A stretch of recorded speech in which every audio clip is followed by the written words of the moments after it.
No, Get with you and we'll upload it there. Okay. no, I caught it in Wallowa County. In Wallowa County. I was there last summer. But they're not doing so hot, so. So, No, I haven't fished for 3 years because of that, but I got some inside information about a hatchery surplus. So I didn't feel bad about catching a hatchery fish. so, John Rombach was in yesterday and he told me secretly where you caught that fish, but I'm not to divulge that to anybody else. Yeah, I don't even say the words over here in Lewiston. It's just, Me. it's Well, crazy. You know, I selfish, I suppose, but you know, I've been through that. You know, you show up to, it's like even little Kenny Lake, you know, it's just a little resource. And there are lots of people in the world, and these days we can do some damage pretty quick. Kenny Lake dried up this year. It's all dried up now. Yeah. Yeah. There's water in it now. Well, Yes, I bet there is. I Have you hiked been out around there? it just a couple Well- weeks ago. Oh, yeah. well, Jim, I don't know if you listen to public radio anymore, but it won't be till probably February, but we just received the rest of funding to do, I've been working on a documentary for Spokane Public Radio called really? People of the Salmon, having to do with the salmon in the Wallowas and the Nez Perce. And Rich is a scholar on the project. So one of them, and Jeanette Wiaskas from Lapway. So Uh-huh. it's And it's the long. the trees one is complex. coming up. The first broadcast is coming up in December, and we do get KPPX down here. So what's the date on that one? December 20th for part 1. It's called People and Trees. And part 2, it's on the bookshelf, which is at 6:30 p.m. Okay. But it's also podcasted. It will be podcasted and available after if you can't listen or stream on SpokanePublicRadio.org for you in Lewiston there, Jim. But yeah, 89.3 on the FM in the Wallowas, an Enterprise in Joseph. And I think that's right. And then the second part of the documentary will be the following Monday at the same time. So the 20th and the 27th. I'm on deadline. Okay. You know what that's like. Anyway. Okay, I think we can get going here. It's 12:05. I know we had a couple people, Rombach's on an airplane, but he's reading the book right now on the airplane. He promised me. He bought a copy yesterday. And he had never read it. He'd read House Made of Dawn, but hadn't read this one. And Craig Strobel has a doctor's appointment, but sent me his regrets and a little interpretive line, which I'll at some time read to people. So when we started this thing, just to brief people, it was November was Indian Heritage Month. I thought we should read an Indian book. I had never read House Made of Dawn. So I suggested to my friend Jim Hepworth that we were going to read that book. And Jim Hepworth said, well, you really should start with The Way to Rainy Mountain. Because if I were teaching an introduction to Native American writing, I would start with House Made of Dawn. I mean, I would start with Rainy Mountain. The Way to Rainy Mountain. I said, okay, and I read it, and here we are. So I don't know how we want to start this. Let's, Jim, before you give your little spiel, let's have other people who have a strong reaction. Just mouth off first. How would that be? Sounds good. Okay. Anybody want to speak up? Well, I just want to say, I was delighted because I've been working too hard on these documentaries. So it was nice to pick it up again and reread it. I just finished it last night, but it's one of my favorite books. And I think it's because of, the glimpse. I don't have any problem with the glimpse of oral literature, the traditional stories, and then that interpretation, historical interpretation, and then Momaday's, reflections. To me, it's like a journal, and I just love the format personally. And there are some, I have probably an older edition that, but I love his father's illustrations.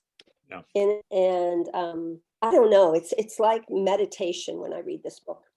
So that's my take. The illustrations are in the later editions too. So no matter which edition you got illustrations. Anybody else have something, first reactions to the book? Well, I'm gonna read a couple lines. I'm reading Housemaid of Dawn right now, so I'm just in the middle of it, and I prefer it. And what?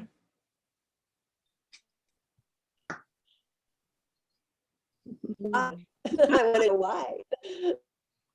I missed that. Story of the landscape in both books. I did not care for the way women were treated in the Rainy Mountain. Oh, So okay. that's it. Thank you, Jane. So Craig Strobel, and some of you know Craig, he loved it, but he says, what arose for me made me think about Leslie Marmon Silko's Ceremony, which centers around the loss and recovery of the importance of ceremony, okay? It seems to me that The Way to Rainy Mountain is a ceremonial book that weaves together three voices, as Momaday points out, the traditional stories, the scientific, anthropological, historical. There he is. Okay.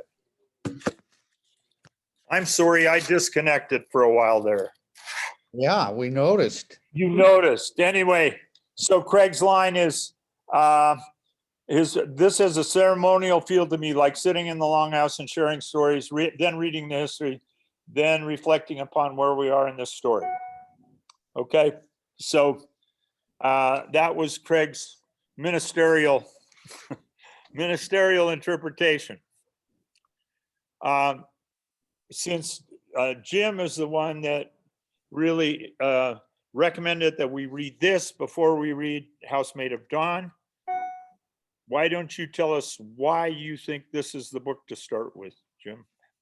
Well, I don't think there's any one book to start with or any prescription, but the reason I would start with this before Housemaid of Dawn is because that triptych that Jane or somebody was mentioning of tribal oral tradition, which is the basis of all literature. I mean, writing is about 6,000 years old, but the oral tradition, oh my goodness, I don't know, as old as language, I would think. So that oral tradition gets enforced, in various ways, but these are very old stories, some older than others, from who knows how long ago, from the Paleo age, that's for sure. And then, as has already been pointed out, you have a kind of history/legendary voice, right? A historical voice. And then you have Momaday's personal voice. And to me, that's very indicative of the way Native literature stacks up. I mean, I was asked to speak to another book club recently about Stegner, Mm. And there's a whole book devoted with the title "Why I Can't Read Wallace Stegner," right? And it's the objection is that he mistreated Indians and he didn't write about Indians, and he had an obligation to because he was a historian. But actually, I think that's an unfair criticism because, for one thing, Scott was a student of Wally's, and he did what he could to get Indians to Stanford. And secondly, he really believed that Indians could tell their own stories and should tell their own stories, and supported Indian storytelling. And that's kind of what we see in Rainy Mountain with that personal voice. We have so many contemporary Indian storytellers now, and that's its own little strand. And we also have Indian historians and traditionalists who keep the old stories. The thing about the oral tradition is it changes things when you tell a story. It's hard to keep the exact same words in the same order unless you're Hesiod or you're telling the Iliad or the Odyssey. So those strands are important, I think, to recognize. Having said that, there's also a kind of, at least reading it, I just read it this morning, I noticed that there's a kind of zeitgeist to the book, a spirit of the times that kind of just crept over me. It belongs to that age of Alvin Josephi and Vine Deloria and great first 20th century, mid 20th century wave of Native American Renaissance, I guess you'd call it. That's what Ken Lincoln calls it. Actually, Indian storytellers, of course, as you all know, have always been there and will always be there. The change is in the way they do things, and this is a particularly postmodern approach, I think, with the triptych, with putting these little stories together. The illustrations, I think, are an important part of the narrative, although they don't speak to us in English. They have to remind us that visual art is part and parcel to language. I mean, I'm just about 30 minutes away from Buffalo Eddy. Some of you have probably been there to see the petroglyphs. They're all over. I saw some last week in a canyon in Wallowa County that I don't know if anybody even knows they're there. So that kind of reminder, father-son storytelling, it's silent, but it's important. And those are very stylized and, again, representative of a certain mode or motif in Native American art, because they're so stylized. I think Rich probably gets a lot of this at the museum, or I mean at the center, with Native American artists. Some people still practice that style of art, which is not realism by any means, but important.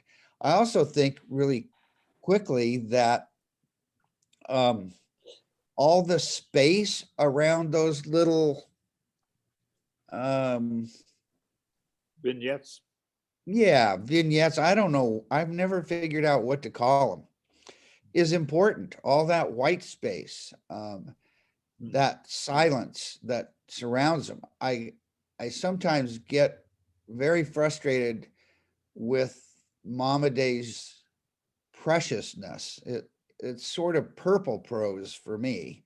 And he certainly, you wouldn't know it, but he certainly has some great critics. Let's just put it that way. Rainy Mountain is one of the few Native American texts to enter what used to be called the canon in American literature. If you pick up a anthology by Norton or anybody, you know, when I first started graduate school, Native American literature was completely missing from any anthology of American literature. It just didn't exist. And neither did Cabeza de Vaca. And now you can't pick up any anthology without first encountering the oral tradition. You know, it's written down. So it's, you can argue, well, it's not really the oral tradition, but you encounter those myths and texts the first thing in an American anthology of American literature. I'm talking too much. I'm going to shut up. And I obviously did not have anything prepared. No, I didn't want you Say, to. I didn't know. I feel like I'm on the spot, I guess. So the obvious question, you're talking about the triptych.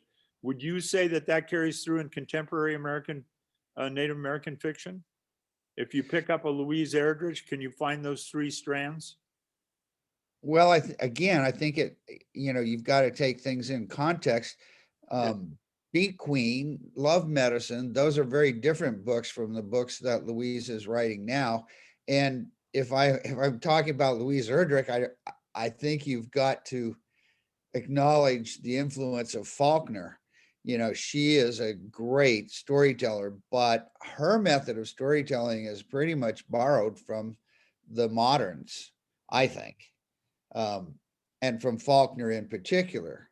And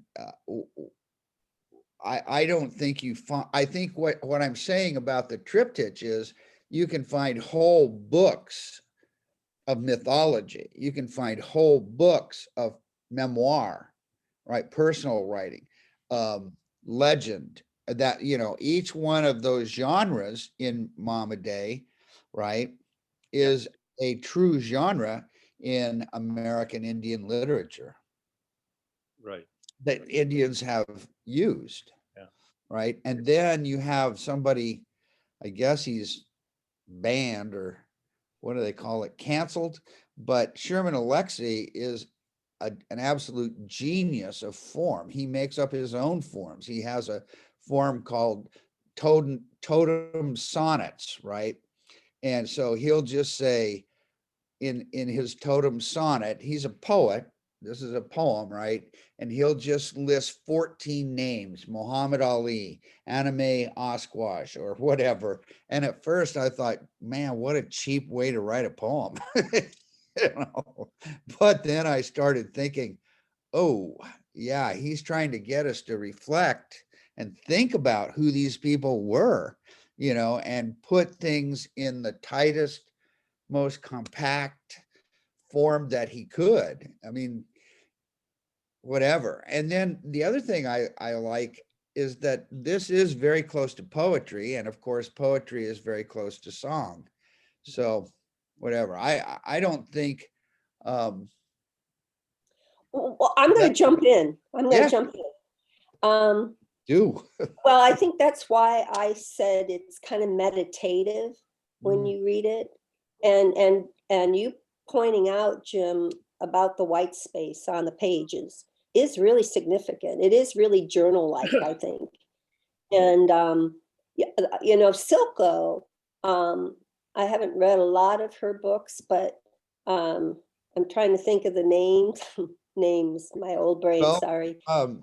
Ceremony is probably her most famous novel, but she's written several novels. Well, I don't think it was Ceremony. There was one book, though, that kind of, I don't know, reminds me of this one a little bit in the way her formatting was. And I can't think of the name, I'm sorry. Oh, But, her formatting. I see. Yeah. just that, Mm-hmm.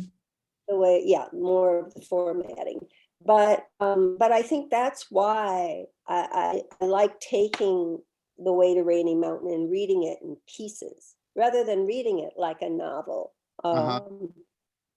It's more because storytelling, I mean, having worked with Native peoples for 30 years and oral literature in particular, it is something that is so reflective. You know, you listen to it, you hear it, and it can go on for hours or whatever. But I don't know. I guess that's why, to me, it's more of a reflective type of book. It's not a storytelling kind of, not a story novel kind of book, to me, anyway, for what it's worth.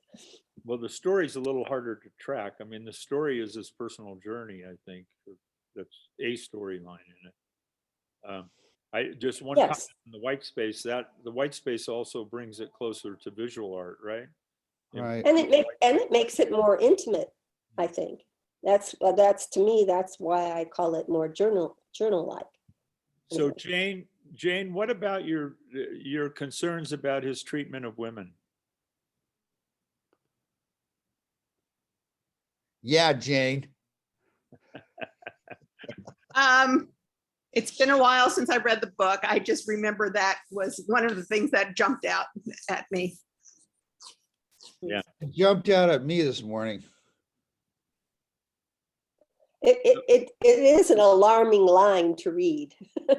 that There were that would- several spots. It wasn't just that That's right. line that you mentioned. There were several spots where it's like, and you know, it's known that some tribes did not treat women well and some tribes did. So, you know, his tribe apparently did not. So that's just reality. I wonder if that's because it's more of a warrior type society. Question. Well, I don't know. I would think if you just take a broad look at the 500 nations of North America, you know, the Indian societies of North America, rather than divide it up into warrior and non-warrior, you have to divide it by farmers, for instance, and non-farmers, by people who are really foragers or at least seasonal hunter-gatherers, by people like the coastal tribes who have so much they don't have to travel. They've got everything right at home. So I think there are a lot of different ways and I think that the role of women, I think the role of women in tribal societies that I've come across is very interesting, because oftentimes it's well defined, as he tries to do here sometimes. But is like in the plateau cultures, there are women's foods and men's foods. So men's foods are game and fish. Women's foods are roots and berries. When you go to a longhouse, you get served the women's food by women and the men's food by men. And there are these, and then critics say, yeah, but everything was run by the men. Well, I think the women, I know when we were building the longhouse, we couldn't get all the men to agree on things. And finally, Joe McCormick talked to a couple of the longhouse women, and they straightened him right out. And he said, oh, I understand now. We have to build the kitchen first, and then we can worry about building the longhouse. And because women, there's an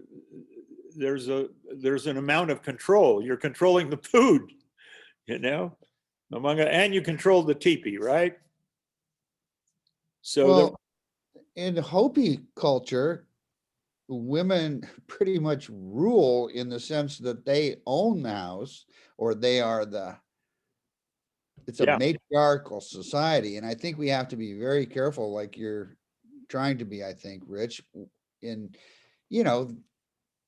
how many cultures there are. I mean, right.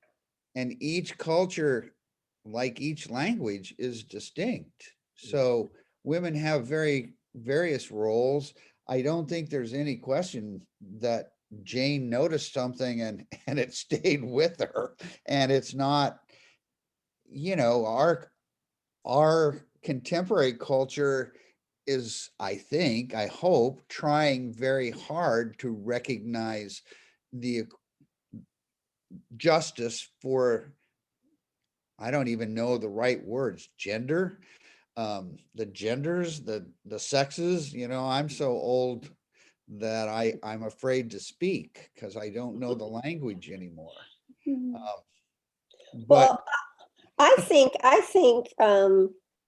that part of the discussion, it seems to me, because a lot of my studies have shown more of an egalitarian line between men and women in the cultures that I've studied, and in the northern plateau, the Salish tribes. You know, it was the Tupias, the great grandmothers, who made all the decisions, and everybody followed suit. I think there's an influence of colonialism, and you know, these pieces of oral literature that are in Momaday's book. As I was reading, I wondered how, you know, those are things he's being told that are remembered. How That's many right. stories, you know, so we're only getting little excerpts of oral literature. We're not getting the whole canon, I guess, is That's what I'm right. trying to say. And so what was remembered, and what kind of an influence colonialism and patriarchy had on what he was writing about. So. Well, that's a whole other topic. Somebody just brought me in another book about a happy white captive among the Indians in the 1600s, you know. If you look at the first the first Anglican cultures here, the Puritans were, we probably have never had a more repressive society for women, right? Or one of the more repressive ones in history. Linda, you're quiet. What are you thinking? I'm just enjoying the listening. Jane and James, thank you for your wisdom and knowledge. I was struck by the language, very careful with his language and word choice, and his valuing of language. Yeah, yeah, yeah. And the story, I mean, the stories of the buffalo. Yeah, I appreciated the read. You know, the other thing is really, at one time and this is really a gross overgeneralization, but because I certainly don't know the 500 languages and traditions, but it seems to me that you can make a division of tribes along the lines of creation stories. There are those tribes who came from right here, this place, out of the hole in the ground. And there are those tribes who came from far away. And, you know, the Ojibwe came from the east, and but the Kiowa journey, which he does, that's a through line in this thing too. The Yeah. Kiowa journey is really it's unique, and he tells a unique story. We were never farmers. We were hunter-gatherers, and we were afoot, and we were in a cold, damn harsh climate. And gradually we came south, we got horses, and when we met horses, we became ourselves. I mean, Yeah. that's part of the story here. And then when the horses were taken away and the buffalo were taken away from us, we were gone. We had a 200-year glory period or whatever, and then we were gone, or we're gone, and we just have memories. So that's another, to me, that was another storyline here. Oh, I think this is the book of Exodus. I mean, that's the journey of timing. That's the whole thing. You know, it's interesting what you say, because for instance, the Nez Perce, that language is not related to anything outside the Columbia Plateau, and it's not, it's only spoken here. Plateau languages, the Huh? Sahaptin languages. Yeah, well, yeah, Sahaptin Nez Perce is only spoken on the plateau. It's not, there's no affiliation outside the Columbia Plateau. Yeah. At the same time, lots of other Columbia Plateau tribes have an Exodus story. The Nez Perce have no Exodus story. And when you start thinking about Cooperstown, which is 16, according to the archaeologists, is 16,000 years old. I mean, my goodness, to have descendants in one place anywhere, Europe, Asia, 16,000 years ago is almost unique. Yeah. It is unique as far as I know, but I don't know very far. Well, and actually it isn't unique, Jim, I don't think. I mean, if looking at the Salishan tribes, whether they're on the coast or whether they're where I am in the upper Columbia, they've all been here for 10,000 years. They all, the Kalispel, for example, in my backyard here in Sandpoint, they emerged like the Hopi, and they came out of the lake, okay? Yeah. Lake Pend Oreille. So the stories are about place, like Rich is talking about this place of the Kootenai people north of me in the Bonners Ferry, Idaho, and into Canada, the Kasanka, Tunaha people. They are a language isolate. They're not related to anybody anywhere else. And their stories are, Creator put us here. This is where our agreement with the Creator is right here. That's why, they don't want to move anywhere. They didn't, the Idaho Kootenai didn't sign the 1855 Hellgate Treaty because they, Right. no, we're going to stay here. This is where our covenant, that's the word they use, is covenant with the Creator. So Isn't that the last Indian War? yeah, it was. I think. And there was a handful left, but it is a small band on a tiny reservation, but the other bands are all in Canada. So it is a First Nations group with only two people. When Rich was emailing talk about buffalo, it's interesting. Over Thanksgiving weekend, I went to Montana, and when I first read Rainy Mountain, somehow I didn't get what part of Montana they were moving from, and I realized, wow, it's part of Montana I know well. They found it really harsh, but the Montana tribes have been there for 14,000 years. They didn't find it harsh. So the Kiowa, that part was elucidating to me. But what I was going to say is, after Thanksgiving, a friend and I, we went to the Bison Range on the Flathead Indian Reservation. And it is now under the management of and they don't say Confederated Salish and Kootenai tribes of the Flathead Reservation. They say it's under the management of the Salish, Kalispel, and Kasanka peoples. So they're using their own names. And it's pretty incredible that they were the ones that saved the buffalo from extinction by bringing back a small group of orphaned calves from Yellowstone, where the last wild herd was. And so the seed herd at the Bison Range, they dropped the word national, okay? It's just the Bison Range.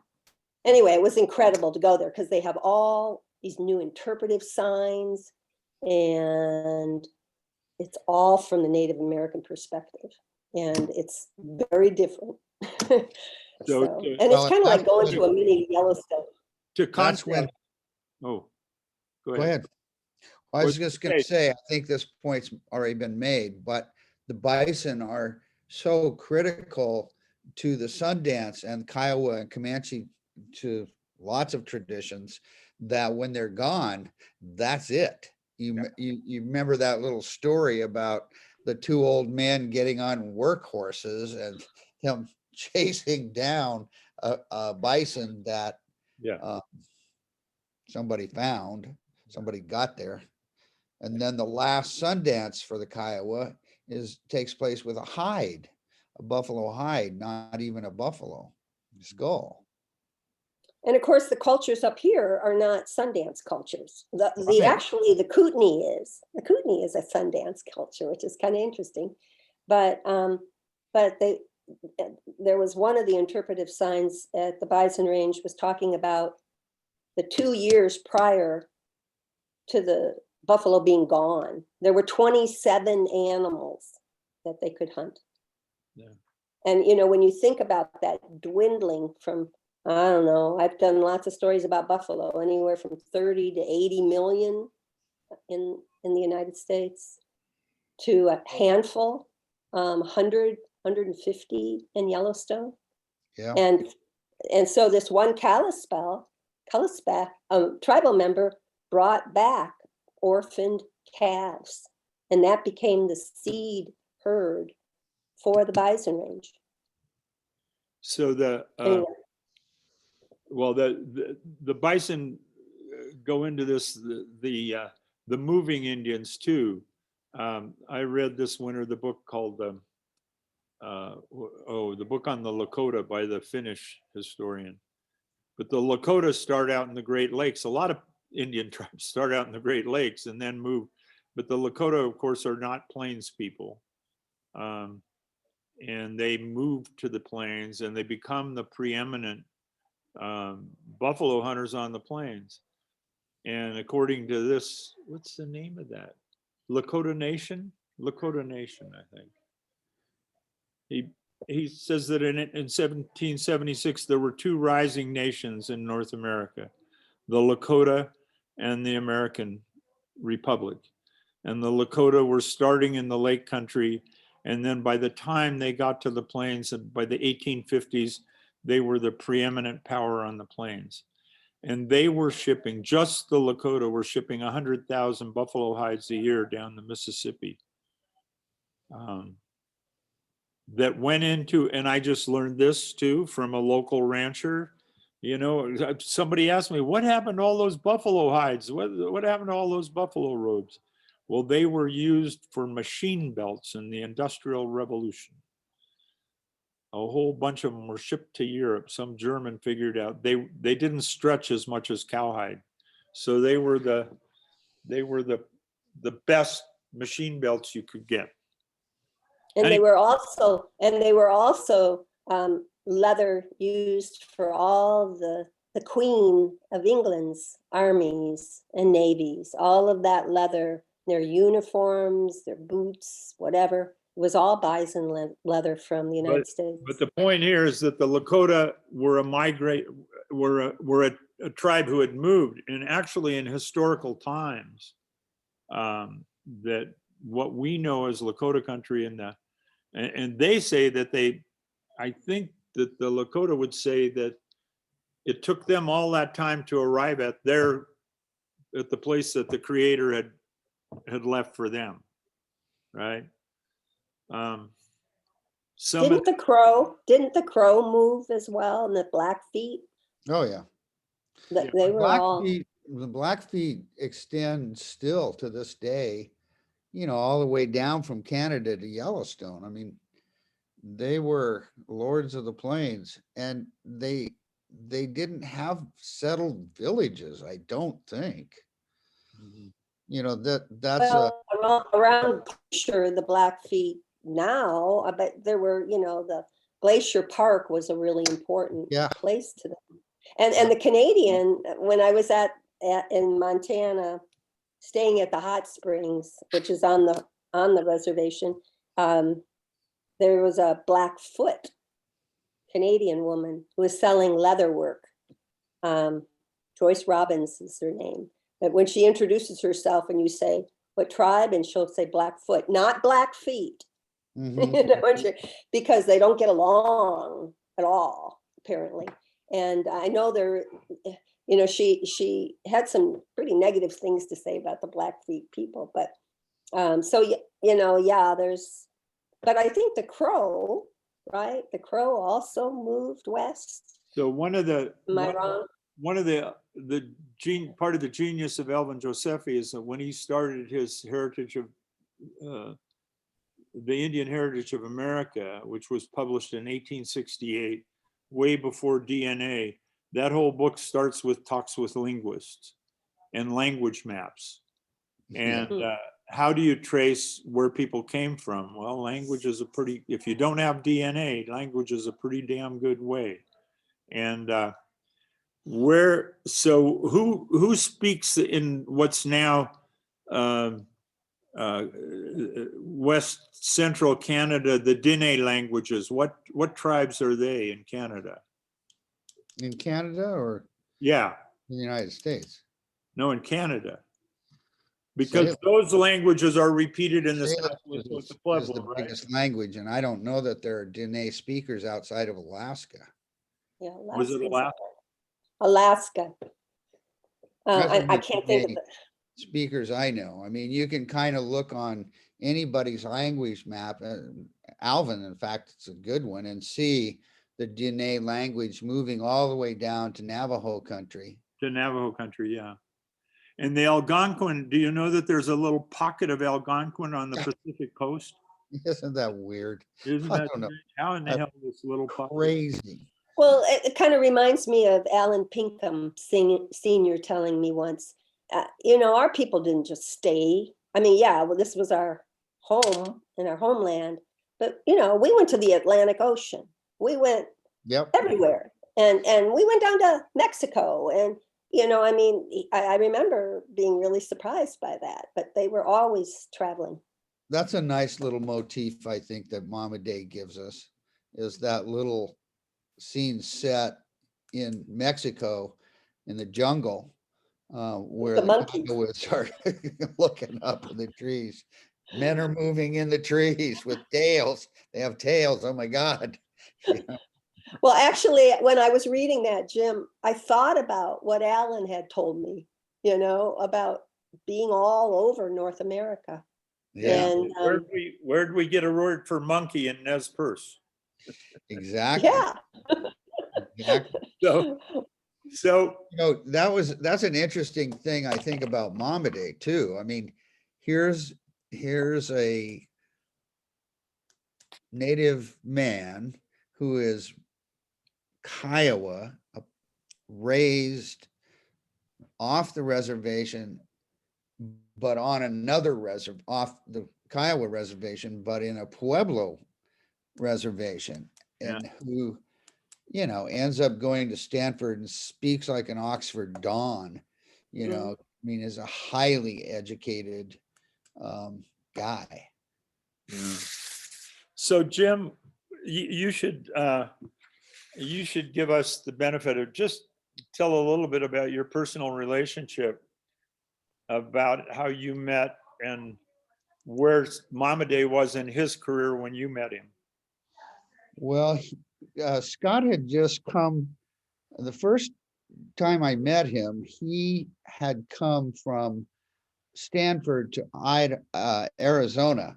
Vine Deloria was already there, and Arizona was trying its best to have the preeminent Native American faculty, I think, in the United States, and probably came close. And it was pretty heady times. Alvin was down there in the winters in those years, some years, and Scott had, of course, already established a tremendous reputation, and soon became what's called a Regent Scholar.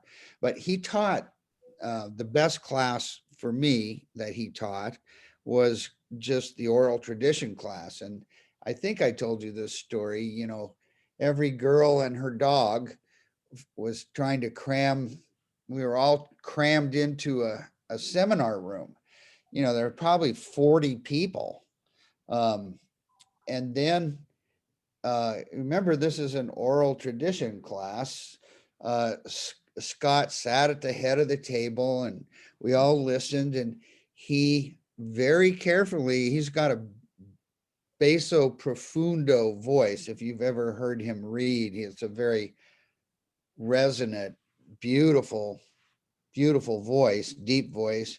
And he very carefully looked around the room and told us, okay, this is how we're going to start, right? And he went into great detail about the books we were going to read and the order of the books we were going to read, what other books he would recommend. He just did a very detailed introduction of the course.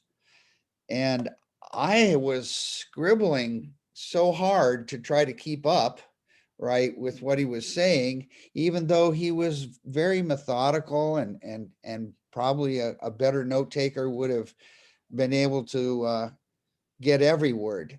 But I noticed that there were very few other graduate students in there, and that nobody else was there was one girl taking notes besides me. And why I mention this is because he never handed out a syllabus, which was, there was a line into the director's office. I couldn't figure out, I needed to see the director, right? The English department chair that day. I had an appointment and there was this big long line.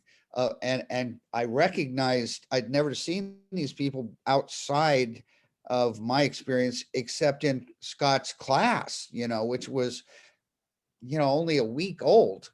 And they were there to complain, because by the end of the week, he hadn't passed out a syllabus. Well, you can kind of guess why. It was a class in the oral tradition.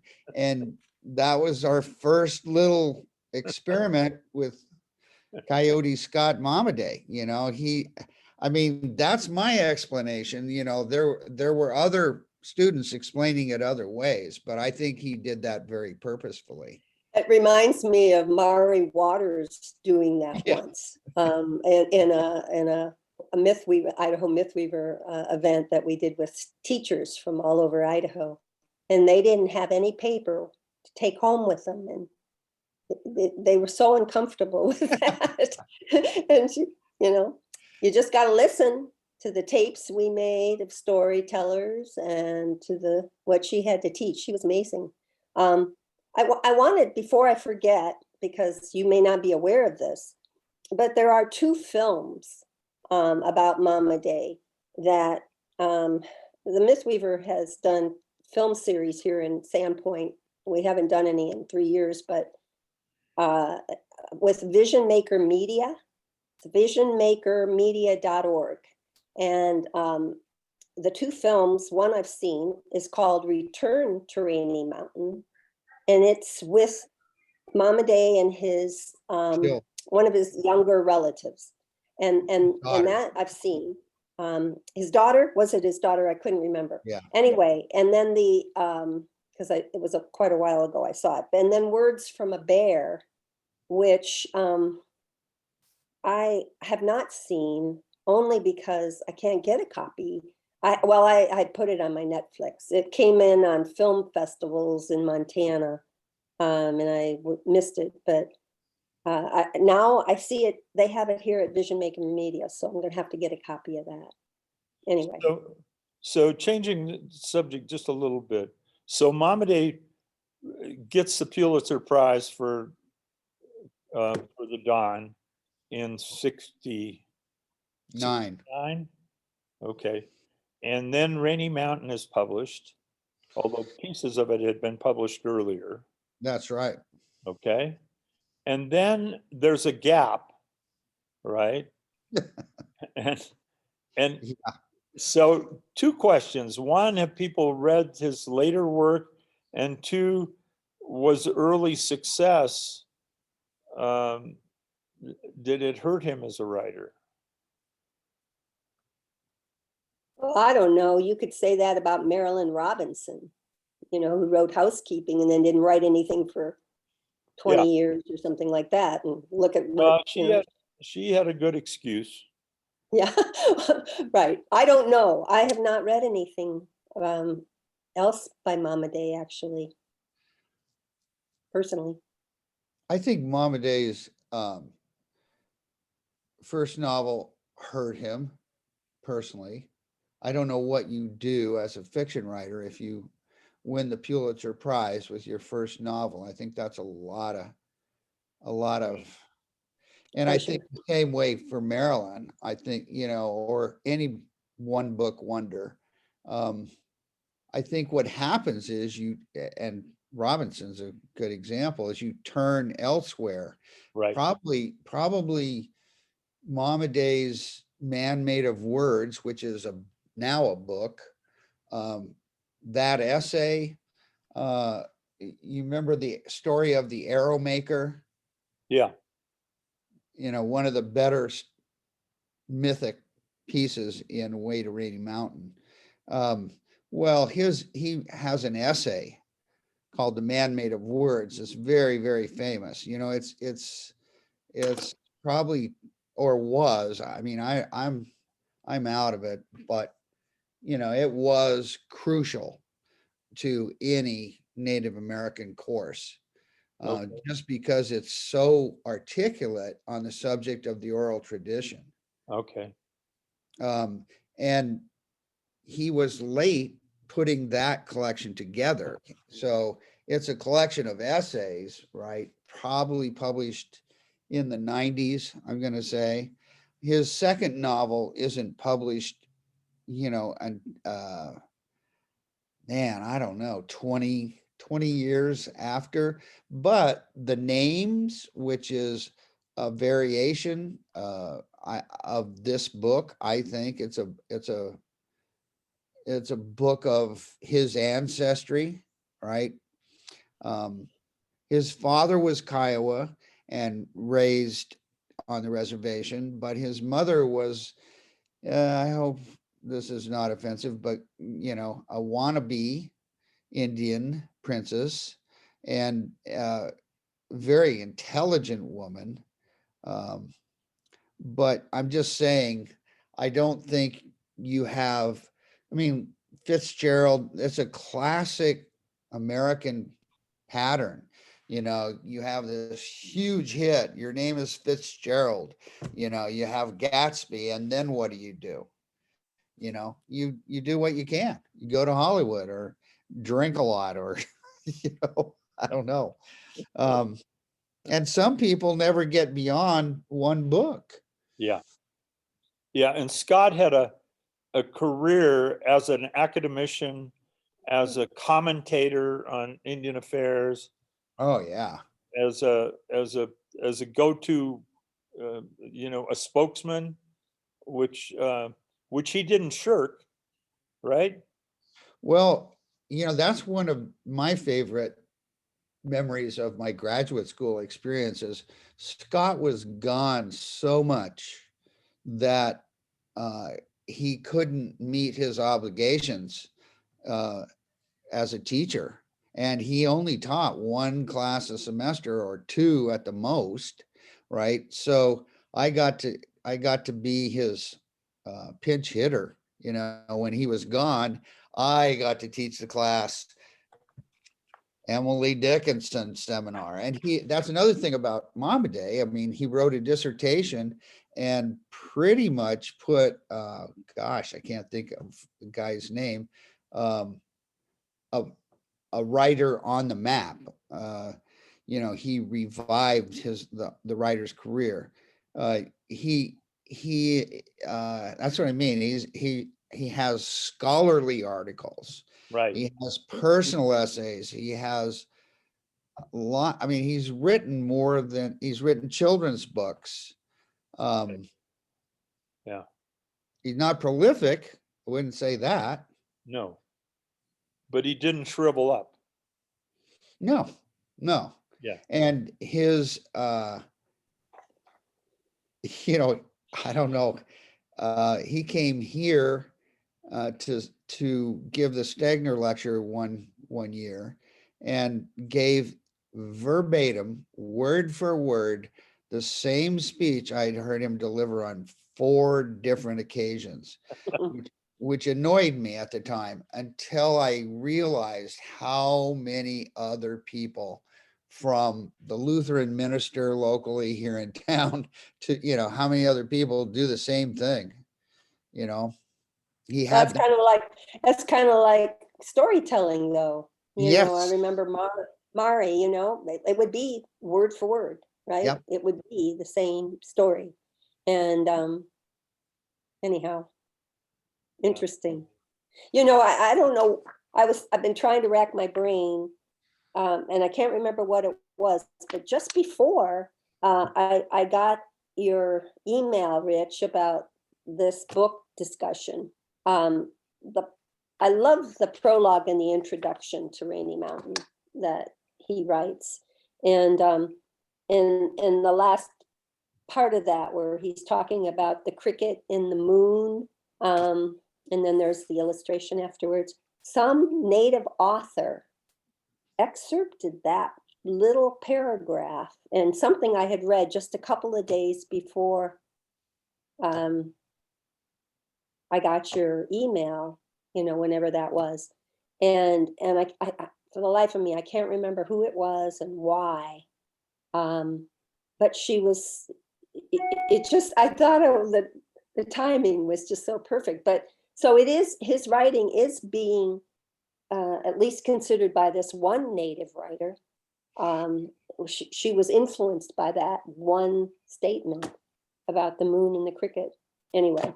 Is there, I'm trying to remember, is there general acknowledgement now? I mean, you mentioned, Jim, his being called the first of the Renaissance of Indian writing in the 60s and 70s. Do Indian writers now make a nod to Momaday? I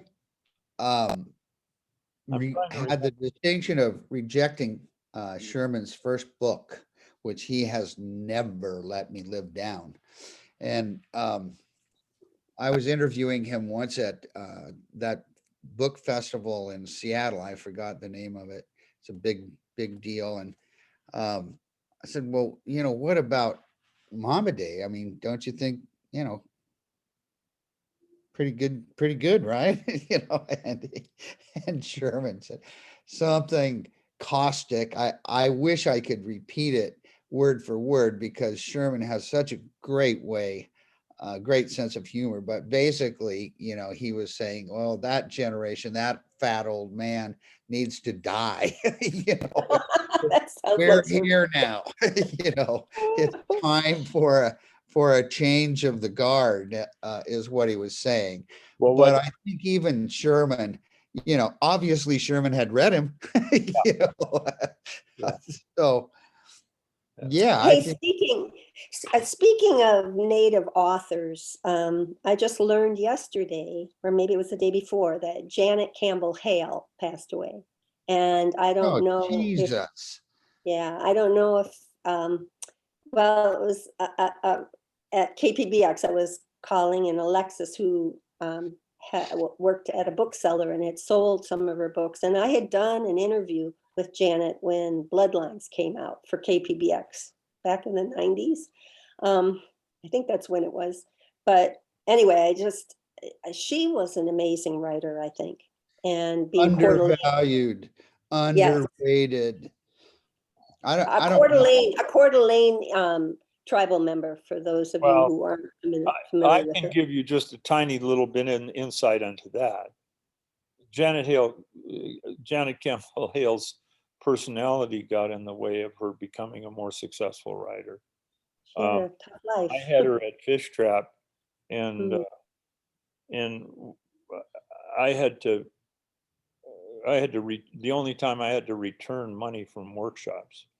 Oh, really? Oh, she claimed that no Indian writer who didn't grow up on a reservation could write an Indian book. And she went on, and then Dianne Peaby was the literature director for the state of Idaho. Idaho. Idaho. He tried to give her some money and went through the same experience. Janet Campbell Hale had the biggest chip on her shoulder. She wrote a brilliant book, but she was a very, very bitter woman. Well, she had a really tough life. I was Yeah, well, Vern. a lot of Vern people at- have, a lot No. of people have tough lives, and some no. of them make literature out of it, and some of them go and move beyond that, and some of them drown in it. And I'm just saying that as far as her becoming a major American Indian writer, her inability to get beyond that was the reason. That Well, and explains a lot to me. Pardon? Well, Go I ahead. just wanted to say, my experience with her was very different. And and again, it was a long time ago, so I don't remember a whole lot. I remember being challenged in doing the interview for public radio. And I also interviewed Sherman at about the same time. And so they were very interesting people to talk to.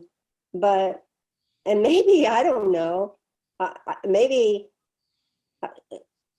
whatever happened between us, it turned out that the day I was doing the interview, I was wearing a pendant that it's kind of a strange story, but it put me on a good place with her. Yeah. I was wearing a pendant made out of an arrowhead that I found canoeing on Lake Chocolat. And I remember showing it to a Coeur d'Alene tribal member, because that was on, tribal lands.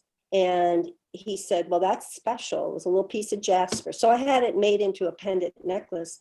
And I wound up giving her that after the interview or before the interview. I can't remember now, but I did a giveaway. And Well, I don't and wanna- she stayed in touch with me in a really friendly way. And I know her funeral was on the reservation, and it was just before Thanksgiving, I was told. I'm sorry I didn't know about it sooner, but I might have attended. But anyway, I just had a different relationship with her, Rich, Jim. Well, and I shouldn't speak ill of those who've gone before, but I think, well, take Sherman again. Sherman, who had this meteoric rise as a writer, and The Indian du jour, he called himself. yeah, when he was here, he said that. He said, in fact, we're beyond the days when we could have only one Indian writer de jour, when we could only have Momaday or Silko, but now we can have several. So that was his comment there. But at any rate, he has this tremendous outpouring of books in the movie, which I still think that Smoke Signals is an absolutely classic movie. Yeah, you smile when you just think about it, don't you? And I think it's really underrated. yeah, it tells. But here he is, and I did a blog post and I said Sherman is a writer, and so we need to hear from him in writing at some point. But the pressure's on anybody any Marilyn Robinson or anybody who gains fame as a writer or an artist or an actor or anything else. That fame is hard to handle, and how you deal with that fame is a next step. And I hope Sherman writes and tells us about it at some point. Tells us about what? What happened You mean fame? in his life? Well, he already has a memoir. Yeah, I think we know quite a bit about his life. That memoir was written before his fall. All from grace, yeah. Oh, before he was canceled. You mean what happened when he was canceled, or? Yeah, and then reflecting back on, you know, I don't think he'd even care to talk about it, and what I know of Sherman. I don't know. But you know, and it's interesting, Smoke Signals, a lot of Native people don't consider that a really important movie. Yeah. But it's also, I don't know how many years ago now, Myth Weaver was supposed to be involved, and we actually got him to agree to come to Spokane, but he did he invited the cast, and some of the people who worked on the film. And I can't remember if Chris Eyre was there or not, but he showed the film in Spokane and had all these people talking about it who were in it. And Yeah. so that was kind of an interesting thing about 5-10 years ago. So I think it's still an important book, important film to him. Anyway. Whatever else he did, you know, Alexie had a generous spirit about him too. Yeah. I liked him. You know, he had a generous spirit. So, yeah, it's really, I mean, Elnora, who works with me here as a volunteer, took a trip to Minneapolis and went to Louise Erdrich's bookstore. And she came back with wow. a bushel basket full of books by Indian writers. And also, I think I mentioned before that our Beth Piatot, her dissertation was on Indian writers of the early 20th century, late 19th and early 20th century, who resisted assimilation through their words. And she uses 5 Indian writers, I think. And that, I thought that book was brilliant. And one of the writers that I discovered there was Matthews, the Osage writer. Mm-hmm. John Matthews, is that his name? John David Matthews. He wrote a book called Sundown, I think is the name of his novel. He also wrote academic treatises on the Osage. But that novel was a what do you call it? It was a Book of the Month Club book or something in the 1930s. So these Indian writers have been out there, and you could even make the, this gets into another topic, but Vine Deloria's son, Bill. Bill Deloria, has a book called Unexpected Indians, in which he makes the argument that about between 1900 and 1930 is kind of a glory time for American Indians in the arts. There's a primitivist movement in classic music, Dvorak's New World Symphony, where Indian music is paid attention to. There were Indian opera singers who toured the country and sang Italian opera in Indian dress. There was an Indian silent, during the silent movies, he argues and goes to the filmology, whatever it is. There was an Indian village constructed outside of Hollywood. There were Indian writers, Indian actors, and Indians could have relations with whites in the silence. And then it was a heyday also for Indians in athletics. Not only Jim Thorpe, but there were Major League Baseball players. And Vine Deloria's father goes to college at, what is Bard's College, but what was it, St. Somebody's, to play football. So there was this flowering that then in about 1930 with the talkies in the movies, with the Depression, and with war. And eventually the war that changed Native peoples everywhere, I think. World War II. Well, this actually happens before the war. That or after. But I mean, that was a turning point, is what I'm trying to say. The war. You know, that's where alcohol came back in, and, you know, and stuff like that. Well, he argues that right up till about 1930 and the Indian Reorganization Act and all the Indian athletes and all the Indian actors and all the Indians in the 30s go back to the res. You know, I think we forget all the time that the time period you're talking about is a time period when Indian suffrage or Indian voting is just barely happening. Right. And it's an interesting period for sure. But I think it goes even beyond, you know, what you want to call I don't even know what to call those guys. Darcy McNichols is, you know, one of the finest Right. novelists we've ever had, I think. But again, you know, we get forgotten. Uh, Indian writers, Koja, I think it was a woman who wrote was the first Native American, that's hard words for me to say, American Indian writer to publish a novel, I believe. Okay. And she is still remembered, but pretty much forgotten and was a big deal at the time. I'm reminded of that last night we watched Jane Campion's new film, if you know who Jane Campion is. And it's getting a lot of play in the New York Times, everywhere. It's on Netflix. It's called The Power of the Dog, but it was, and it's set in New Zealand technically, but it's supposed to be Montana, right? This period you're talking about, Okay. Rich.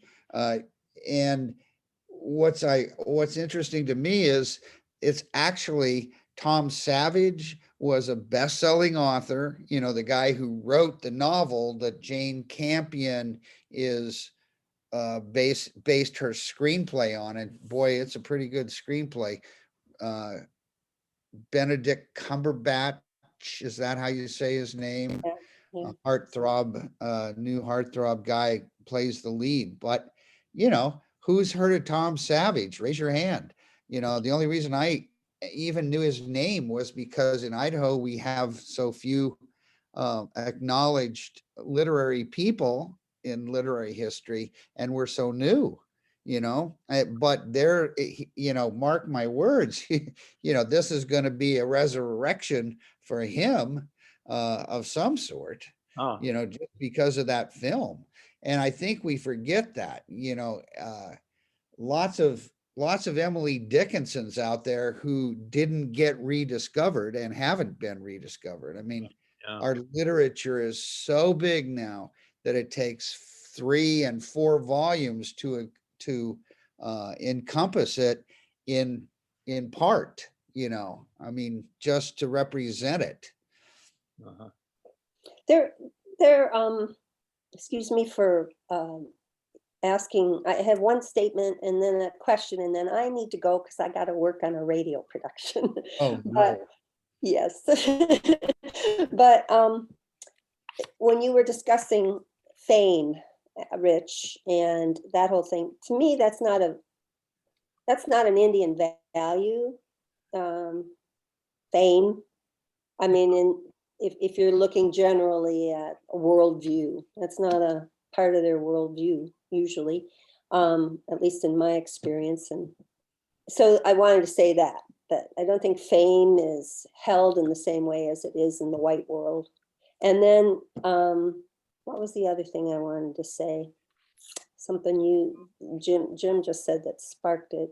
Oh, well, it's gone. I'm sorry. Oh, I know what it was.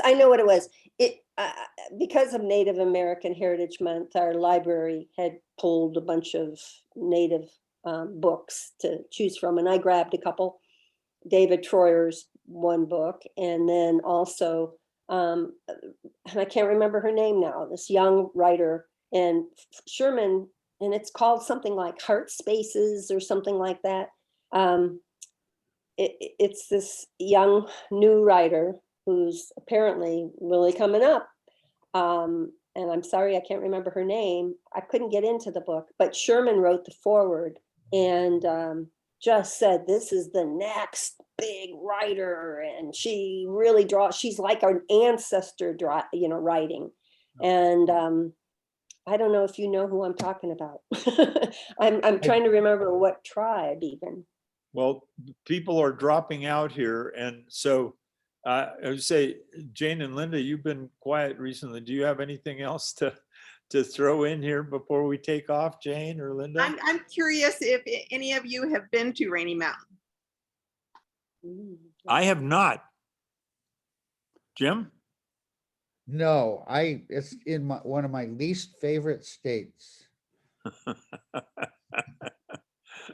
Linda, you've made a pilgrimage to all of the civil rights spots. Did you take in some of the Indian spots? No, I need to do that. And I've been taking notes and just, yeah, thoroughly enjoyed the discussion, listening in. Thank you so much. Yeah, I've got lots to follow up on. Well, and please, by the way, all these Indian writers, if you, one of the books that Elnora picked up, a couple of them by a Ojibwe writer who grew up 10 miles from where I was born in Minnesota. And she writes mysteries. Her name is Marcy Rendon. And one is called Murder on Red River. And it's very evocative of the Minnesota, North Dakota country. But she uses it to examine very closely the whole issue of foster care in Indian country, and Boarding also school. of missing women. So she uses the mystery novel as a way to examine. Rich, would you say her last name again? Marcy? It's Rendon, Rendon. Okay. I think the Thanks. first one is called Murder on Red River. And Will the blog be posted? Will the recording be posted? This one? Yes, it will. Yeah. Okay. Yep. Great. And Linda, you must read Grandmother's Hands if you have it already. I have read it. It's, yeah, I What have. is it? Grandmother, what is it? Grandmother's Hands. Yeah. It's the best book about race. By whom? out there. By whom? Resma, how does he say his last name, Jane? Remken, let That's me, right. yeah, it's really a racial justice book with a very different perspective and approach than most of them. Okay. Yeah. Yeah, it's a good one. I'll try to find out who that young writer is. I saw something, she was going to be a speaker somewhere, and get you that name and title, Rich. Okay. And anyway, I've got to go, but Jim, it's nice to see you. It's been so long. Oh, yeah, Anyway. thank you, Jane. Thanks. And thank you for this. It was wonderful. Nice to see you all. Bye-bye. Yay. Bye. Grandmother's Hands is Resma, Resmaa, and Menakem, and Menakem. Okay. And Yeah. what is it? Is it a novel or? No, it's an approach to use. I appreciated what you said, James, about getting old and not having the right language all the time. So undoing racism, but from a different lens. And he talks about generational racism in every culture and the trauma of immigration and the trauma in our culture, in our Western ourselves. culture, in ourselves. Yeah. And that until we deal with that, we really can't deal with some of the deeper issues. What would you add to that, Jane? That's my synopsis. Yeah, I mean, it's almost epigenetics, and or family constellation work, and Freedom Cartwright, who Rich could probably get to be on Zoom with us. I had been in a workshop with her, and just the way she dealt with race, there was no talk. It was she would play this fantastic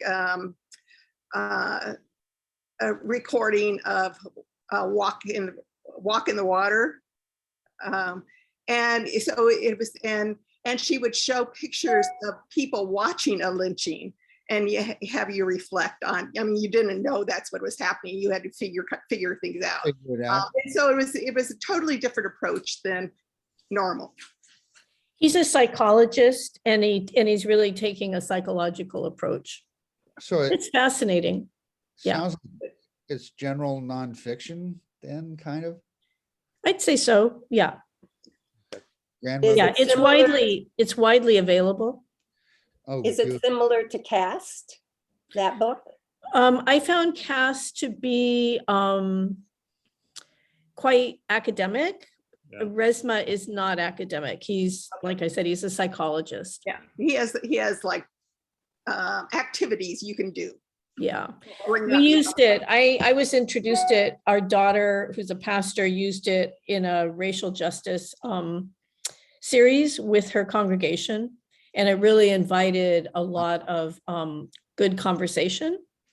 Yeah. Mm. As Jane says, he provides practices to do in small groups. But we get off on Isabel Wilkerson and Cast. I thought her Warmth of Other Suns was so much better than Cast. Oh, I did too. Yeah. Are you guys It- gonna it- do 1619, Rich? Pardon? Oh, Is your book club going to read 1619? Well, I've thought about that, but number one, it's very long. Or is there a rule against? long- No. Well, No, no, I'm just asking. I mean, No, I there isn't a have, I've been through it with lots of different, there are people, many of my students, former students are there to bang the drum saying, oh, no, this book, I can't read anything long. yeah, But I know. I just wonder, because I would like Well, I to haven't read it. have these women right think here that- in front of us So, tell me about 1619. there- I haven't read that one. There I was haven't read something it. on NPR a couple days ago about 1619, a podcast on NPR. I don't know if you can do a search about that. Oh, yeah. No, I just would be interested in you guys. Okay. I'm listening to the dialogue. Yeah. Yeah, I think that the important reason right now to read 1619, and like I said, I haven't, is because of how it's being used in this, in a political way around critical race theory and what we can teach in our schools. I hate those words. And without being fully cognizant of what it is, it's Mhm. hard to be part of that conversation, which I find I think. offensive. I think there's a. Yeah. I think there's a new edition of it just out. Well, there's the only edition of it. Okay, Yeah. I mean, yeah. it Okay, began, she I did this remember, very- as a That's right. journalistic project. Yeah, that's right. Yeah, Like you say, it's been weaponized now. yeah, Yeah. yeah. It's, yeah, Well, and it's- and I think it's, I don't know who the author is, James, but I only caught a piece of the podcast, or the story on NPR, but they were referring to a whole podcast Yeah. about Yeah. 1619. Well, no, it's been a whole project, New Yeah. York Times project. But Yeah. I think this podcast is a new podcast It is about about the 1619. book. Yep. Okay, and it's Nicole Hannah-Jones is the writer Thank from the New York Times. Yeah. God. And it was her that was talking Yeah. on this podcast. So Yeah. Anyway, thus far, thank you. Gotta go. the race. Thank you, everybody. Okay. Bye. You, Jane. Bye-bye.